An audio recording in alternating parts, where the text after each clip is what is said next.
Hier by die antieke stad van Geser kry ons die oorspronklike Geser Almanak en dit word vandag in die Istanbul Archeologiese Museum in Turkye bewaar. Dit is in 1908 ontdek. Die tablet is klein, hy is omtrent handgrootte en geskryf in Paleo-Hebreëse skrif. Dit is van die oudste Israelitiese inskripsies wat nog ooit gevind is.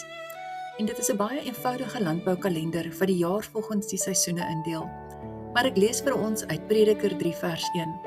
Alles het sy bepaalde uur, en vir elke saak onder die hemel is daar 'n tyd.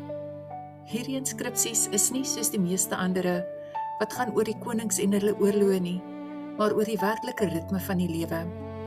Die inskripsie verdeel die jaar in volgens sy 7 landbouaktiwiteite: die insameling van die oes en saai, die laatsaai, die vlasoes, die garsoes, die koringoes en die snoei van die wingerde en uiteindelik die somervrugte.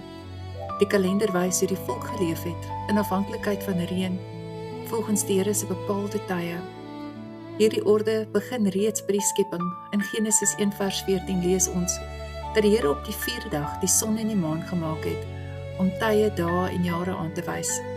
Die hemelligte was dus die Here se tydwysers, nie net vir lig nie, maar vir lewe en ook vir aanbidding.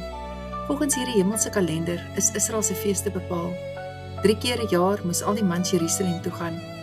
Tydens die fees van ongesuurde brode in die lente, die fees van weke in die koringoes en die houtefees wanneer die oes ingesamel is.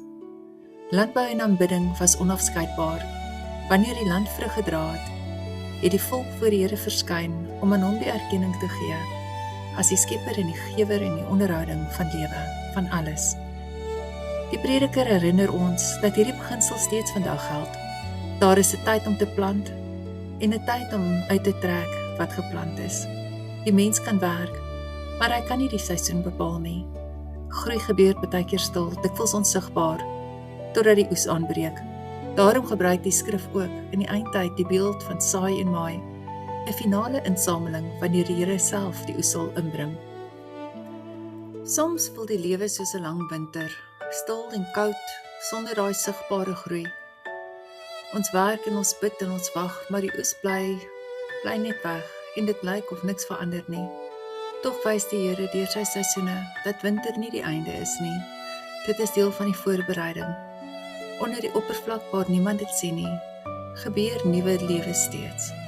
Soos die son en die maan getrou in hulle bane volg, bly die Here in beheer van elke tyd en elke seisoen. Hy bepaal wanneer dit tyd is om te saai, wanneer om te wag en wanneer om te oes. Al voel dit of ons winter te lank duur, die Here het ons in sy hand. Sy kalender verloor nie tyd nie. Wat hy geplant het, sal op 'n bepaalde tyd weer gemaai kan word. Want by hom kom die lente en die oes altyd presies wanneer dit moet. Ons Here is nooit laat nie.